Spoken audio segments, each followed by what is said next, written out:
kebeku rantai dingin, kemudian dimasak secara sempurna, matang, virusnya mati, itu jauh lebih sehat. Bagaimana sih kondisi di wilayah rawan pangan yang terdampak PMK?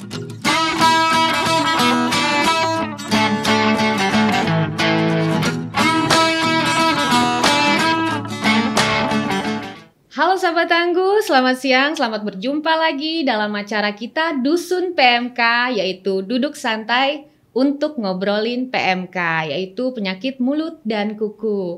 Jika kemarin kita sudah menghadirkan peternak, kemudian ada juga dokter hewan, lalu juga ada chef, hari ini kita hadirkan seorang ibu cantik yang bernama Dr. Rahmi Widyarini, SPMSI, yaitu seorang Direktur Distribusi Cadangan Makanan Badan Ketahanan Pangan. Badan Pangan Nasional. Badan Pangan Nasional. Oke, selamat siang Ibu. Selamat siang, Mbak Sehat Nurul. ya Ibu? Alhamdulillah. Aduh, segar sekali hari ini Bu. Terima kasih sekali sudah berkenan hadir untuk menjadi narasumber acara kami hari ini ya Ibu. Terima kasih. Iya, hari ini kita akan berbincang-bincang santai nih Bu, seputar ketahanan pangan dan kaitannya dengan PMK.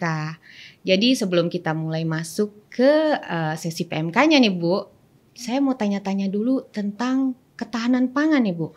Seperti kita ketahui di tanggal 16 Oktober kemarin kita baru merayakan atau memperingati Hari Pangan Sedunia ya Bu ya. Artinya ketahanan pangan ini benar-benar menjadi concern tidak hanya oleh masyarakat kita namun masyarakat dunia nih Bu. Sebenarnya apa sih Bu arti dari ketahanan pangan dan bagaimana kita harus memaknainya Bu? Baik, terima kasih Mbak Nurul. Iya. Ketahanan pangan itu sebenarnya secara simpel diartikan sebagai kondisi terpenuhinya kebutuhan pangan, hitungannya per individu, sesuai dengan kondisi dia. Jadi baik usia, kesehatan, kemudian aktivitasnya, sehingga pemenuhan gizi setiap individu tersebut dapat mendukung kehidupan dia yang sehat, aktif, dan produktif. Jadi sebenarnya itulah ketahanan pangan dan ukurannya adalah individu, bukan area. Baik, oh menarik sekali ya Ibu ya. Sampai ke pemenuhan gizi artinya juga harus diperhatikan ya Bu dari sektor ketahanan pangan ini ya Bu ya. Betul. Baik, lalu bagaimana Bu, apa saja strategi untuk mewujudkan ketahanan pangan ini Bu? Nah, ini memang pekerjaan yang tidak mudah sebenarnya. Karena dalam ketahanan pangan tuh ada 3 pilar yang harus dipenuhi. Yang pertama pilar ketersediaan. Bagaimana ketersediaan bahan pangan itu cukup untuk memenuhi kebutuhan masyarakat Indonesia. Yang kedua adalah keterjangkauan. Bagaimana bahan pangan yang sudah diproduksi tadi dapat dijangkau oleh masyarakat, dapat diakses baik secara fisik maupun secara ekonomi. Artinya barangnya ada, masyarakat juga beli, bisa membelinya. Kemudian ya, Bu, ya. Tahap yang ketiga adalah namanya pemanfaatan atau konsumsi. Setelah bahan pangan tersebut bisa dibeli, ada di rumah, bagaimana bahan pangan tersebut bisa menjadi asupan untuk memenuhi kebutuhan konsumsi dan gizi.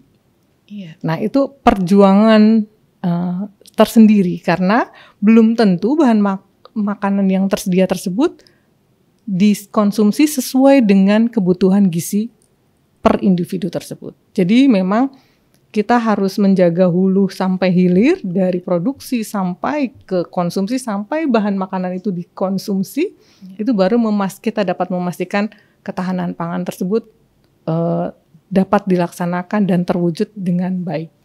Baik, ya. Lalu Bu, kita masuk ke PMK nih Bu. Tentu Ibu tahu ya Bu ya, tentang penyakit mulut dan kuku dan bagaimana sudah menimbulkan gejolak di Indonesia Bu, terutama pada saat sebelum terjadinya Idul Adha itu ya Bu ya. Lalu apa sih Bu hubungan antara PMK, ketahanan pangan dan perekonomian daerah maupun nasional nih Bu? Nah, salah satu sumber protein di Indonesia itu adalah daging sapi. Daging dari ruminansia kuku belah ya, yang kena PMK ini kan ruminansia kuku belah. Betul.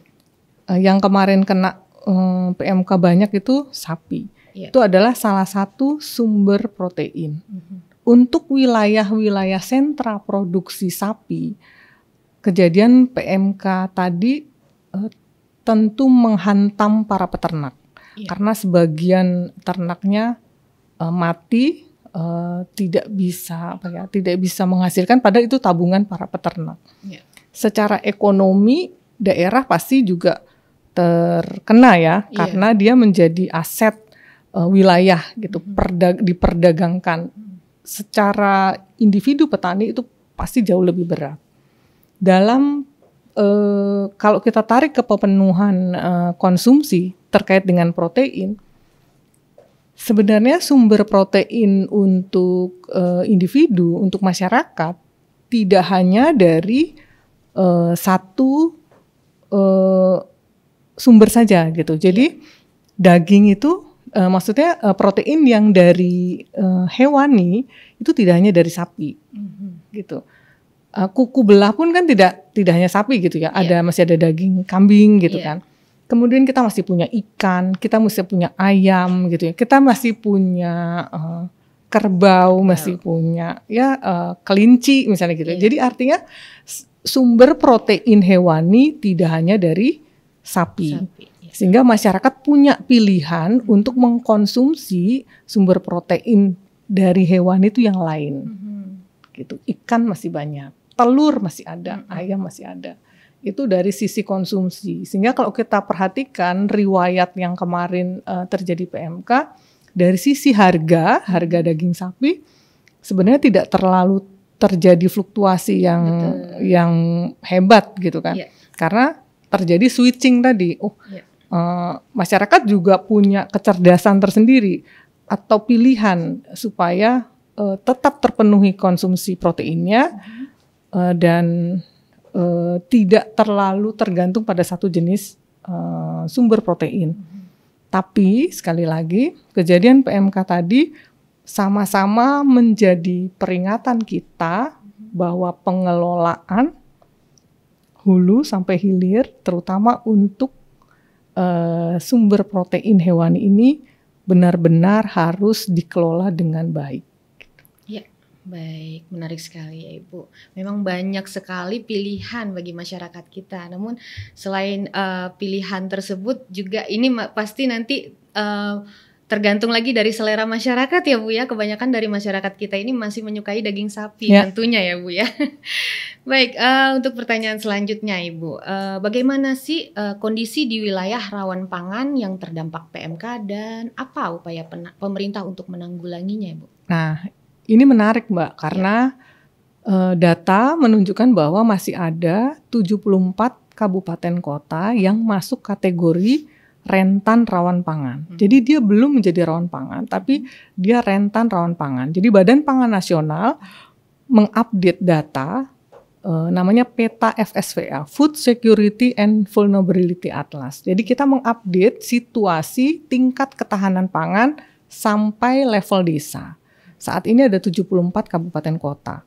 Andaikan wilayah yang sudah masuk daerah rentan rawan pangan, kemudian wilayah tersebut ternyata juga tergantung ekonominya dari peternakan sapi dan terkena PMK, pasti wilayah tersebut akan semakin berat secara ekonomi. Ya, betul. Nah, disitulah memang pemerintah harus hadir untuk tadi melakukan penggantian. Kalau kita dengar waktu itu kan juga Kementerian Pertanian kan mengganti mengganti ternak yang mati, kemudian melakukan vaksinasi, melakukan pembatasan pergerakan gitu. Itu semua untuk menjaga bahwa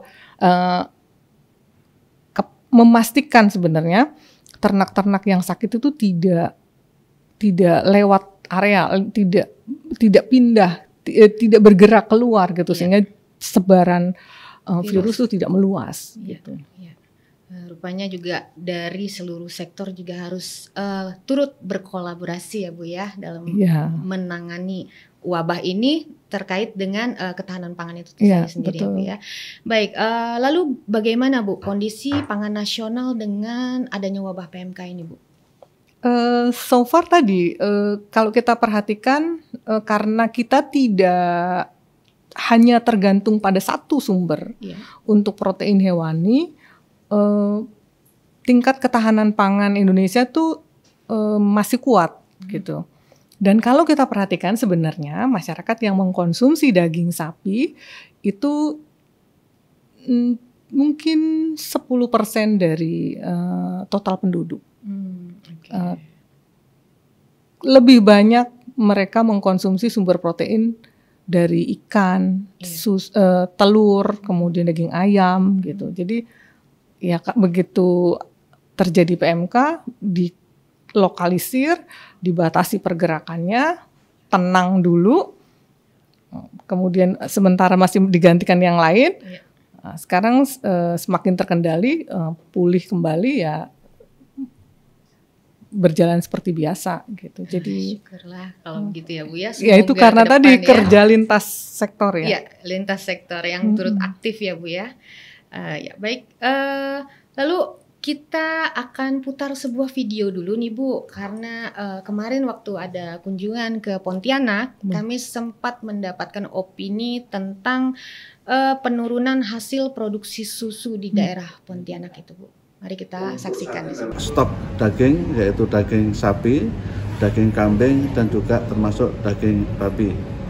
Di mana pada saat ini memang semenjak adanya ASF, adanya PMK itu tidak ada sama sekali pemasukan ternak tersebut berasal dari luar Kalimantan, jadi dari Jawa. Sekarang dengan demikian kita mengoptimalkan yaitu ternak yang berasal dari dalam itu sendiri. Dan sampai saat ini memang betul sudah krisis betul karena stok ternak sapi, kambing maupun babi itu memang betul-betul sudah mengkhawatirkan akan habis. Baik Ibu, sedikit cuplikan dari Pontianak tadi Bu, dari salah seorang perangkat daerah mewakili kegundah gulaanaannya terkait wabah PMK ini Bu. Jadi mereka mengalami penurunan produksi susu dan beberapa daerah lain juga kesulitan memenuhi kebutuhan daging tertentu akibat PMK nih Bu. Nah lalu apa yang pemerintah lakukan agar ketahanan pangan tetap tercapai Bu? Seperti kita tahu mungkin mereka juga bukan daerah yang kesulitan dalam hal pangan namun terdampak begitu Bu. Jadi wilayah tersebut bukan sentra produksi hewan gitu ya. Jadi sangat menggantungkan dari luar, dari luar pulau maksudnya dari luar provinsi. 2022 pemerintah telah menugaskan BUMN pangan untuk mengimpor daging beku.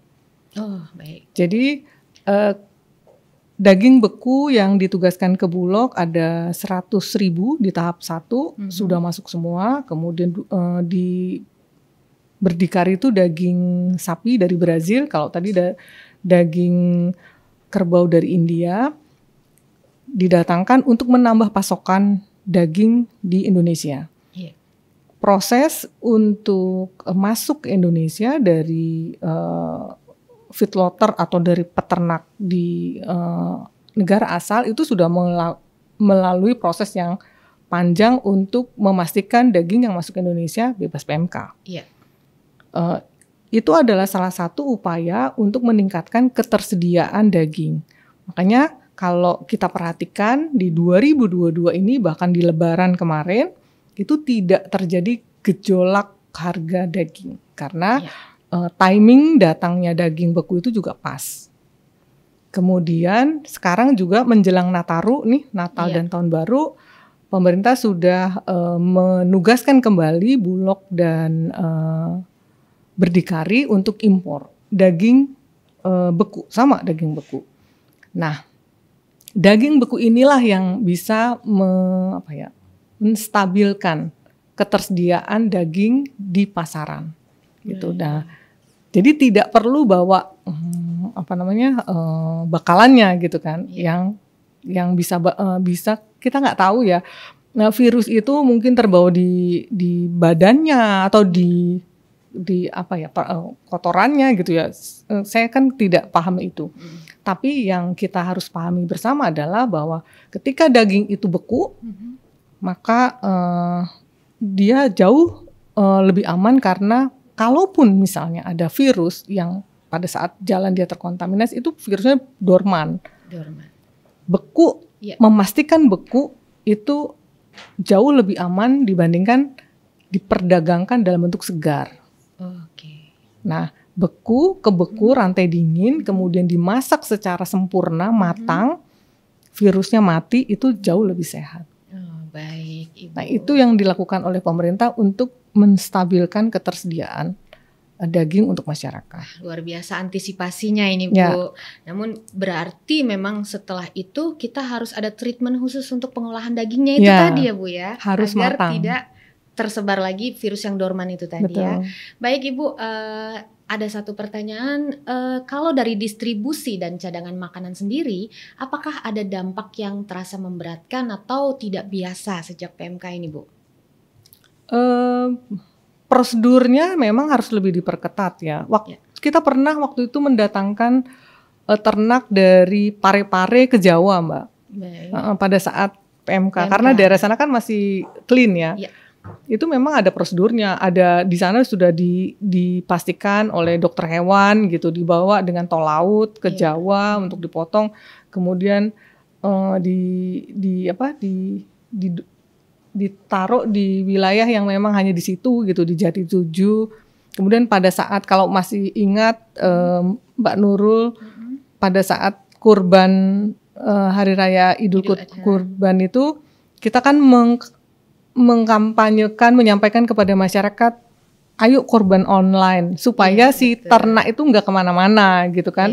Dia dipotong di situ, nanti kalau niatnya berkurban nanti disebarkan juga di situ. Jadi itu salah satu upaya untuk mempersempit, meminimalisir sebaran virus. Pada saat itu ya, alhamdulillah kayaknya sekarang kan lumayan terkendali ya. Iya, alhamdulillah juga sudah ada online ya, Bu. Jadi kurban juga bisa online. Dan jauh lebih murah. Iya, betul Ibu. Betul sekali. Ya.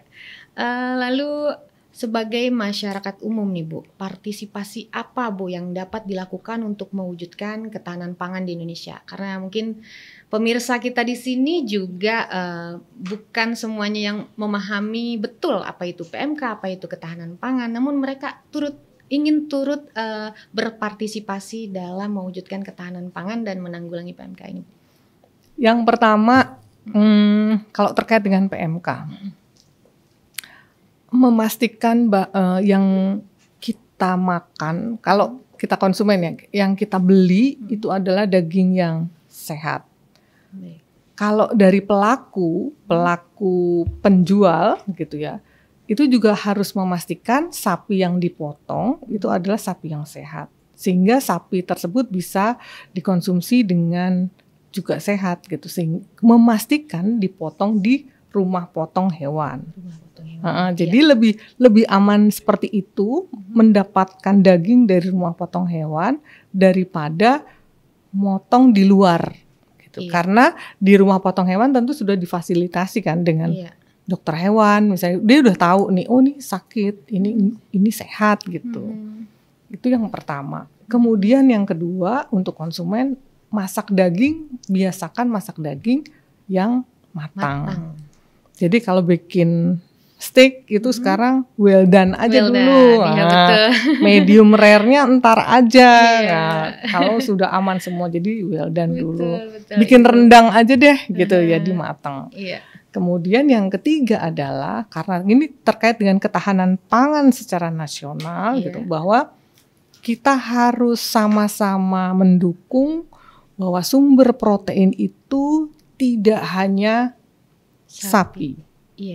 Ketergantungan terhadap satu jenis bahan pangan tertentu itu akan membahayakan ketahanan pangan nasional. Tidak baik. Mendiversifikasi bahan pangan akan jauh lebih baik, karena tidak ada satu pangan pun yang superfood. Betul. Nah, semakin beragam kita makan, makanan kita itu semakin sehat kita. Dan semakin kecil ketergantungan kita terhadap jenis pangan tertentu, akan semakin kuat ketahanan pangan kita.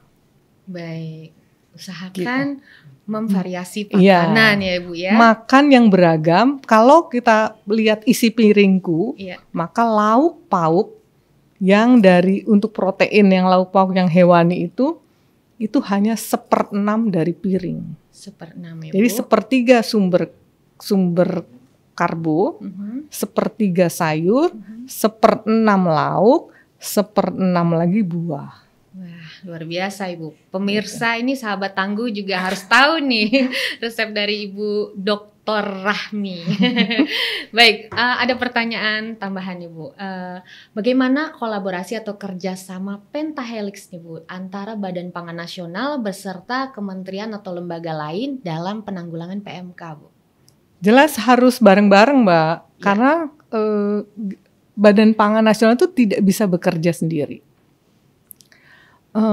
Tata kelola pangan memang dilakukan oleh Badan Pangan Nasional, tapi di hulu itu yang melakukan produksi itu ada Kementerian Pertanian, ada Kementerian Kelautan Perikanan.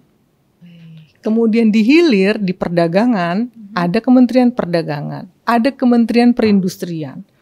Kemudian untuk meningkatkan produksi, kemudian menemukan teknologi baru, ada lembaga-lembaga penelitian, ada BRIN di sana, ada universitas di sana. Pada saat menjangkau pasar ke konsumen, ada asosiasi-asosiasi yang menangani komoditas. Jadi semua pihak yang terkait dengan pangan itu memang harus dalam satu kolaborasi, dalam satu tata kelola yang terintegrasi hulu hilir. Harus kompak ya Ibu. Supaya tadi masing-masing tahu apa yang harus dilakukan porsinya sebagai kementerian yang di situ tuh dia tahu apa yang harus dilakukan. Nah, yang mengorganize ini ada Badan Pangan Nasional. Kita punya neraca pangan nasional. Dengan neraca itu kita tahu tahun ini itu keluarnya dari Januari, Mbak. Jadi 1 Januari kita punya neraca pangan untuk sampai Desember. Tahun ini kita harus produksi segini untuk memenuhi kebutuhan per bulannya ini. Kalau harus didatangkan dari impor, kita harus lakukan impor tuh sebanyak ini pada bulan ini. Nah, kita tergantung pada impor tuh masih ada 4. Bawang putih, daging sapi, kemudian kedelai, satu lagi gula konsumsi. Nah, ini pun datangnya, barang-barang ini datangnya pun harus diatur agar tidak merugikan petani produsen. Jadi tidak datang pada saat panen raya gula contohnya. Kita tidak datangkan gula impor itu pada saat musim giling.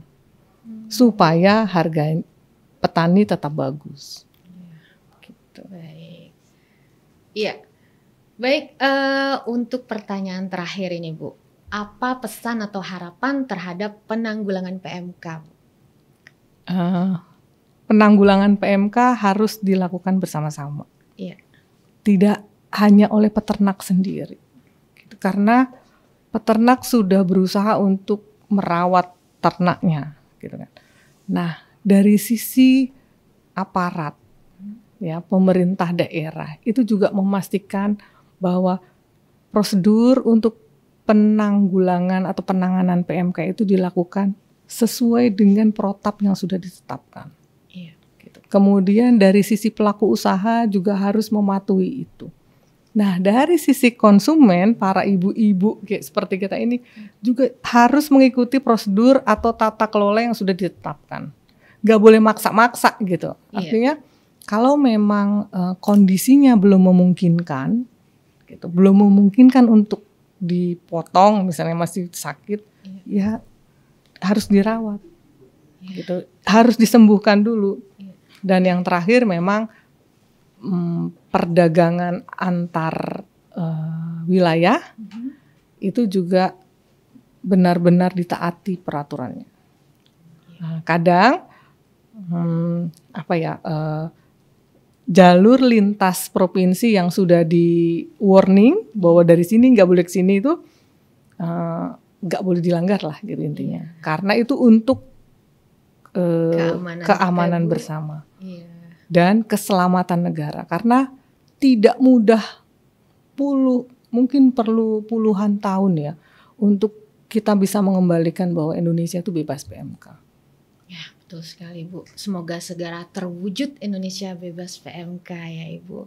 Baik, terima kasih sekali Ibu. Asik sekali bincang-bincang kita hari ini. Sama-sama. Kita jadi mendapatkan banyak sekali insight baru, baik itu terkait ketahanan pangan sampai dengan hubungannya dengan PMK ya Ibu. Ya, sahabat tangguh, hari ini kita sudah berbincang-bincang dengan Ibu Dr. Rahmi Widyarini, dan semoga apa yang beliau sampaikan dapat bermanfaat bagi kita semua, dan kita semua juga dapat ikut berpartisipasi dalam penanggulangan PMK. Baik Ibu, sebelum kita closing, saya ada sebuah tagline yang mudah-mudahan dapat turut membangkitkan semangat sahabat tangguh di luar sana untuk dapat bersemangat untuk sama-sama mewujudkan ternak merdeka Bebas PMK.